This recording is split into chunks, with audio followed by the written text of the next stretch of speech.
ആവശ്യമില്ല, നിങ്ങൾക്ക് ഓൾറെഡി നീളമുണ്ട്.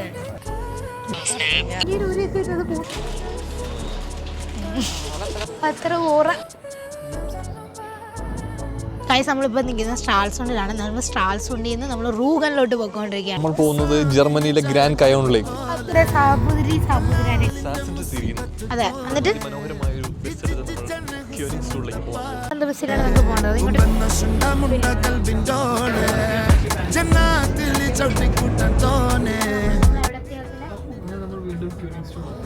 അങ്ങനെ നമ്മൾ കുറെ നേരമായിട്ട് പറഞ്ഞിട്ടുണ്ട് ക്യൂണിക് സ്റ്റൂൾ. നമ്മള് നമ്മുടെ ഡെസ്റ്റിനേഷൻ നമ്പർ 1 എത്തിയേക്കുവാണ്. അതുപോലെ ഇത് നമുക്ക് നാട്ടൊക്കെ എടുപ്പില്ല. ജാക്കറ്റ് ഇല്ലാതെ കണ്ടുവന്ന ആൾക്കാരാണ് നിങ്ങൾ. ജാക്കറ്റ് ഇല്ലാതെ ഇവിടെ എല്ലാവരും ജാക്കറ്റ് ഇട്ടുകൊണ്ട് വന്ന നടക്കുന്നത്. ഇവർക്ക് രണ്ടുപേർക്ക് മാത്രം ജാക്കറ്റ് ഇല്ല. പക്ഷെ മഴയുണ്ട്. ഇതാണ് ആലൂർ. എത്രാമത്തെ പ്രാവശ്യം ആലൂർ വരുന്നത്? ഇതല്ല 4ാമത്തെ പ്രാവശ്യമാണ് ആലൂർ.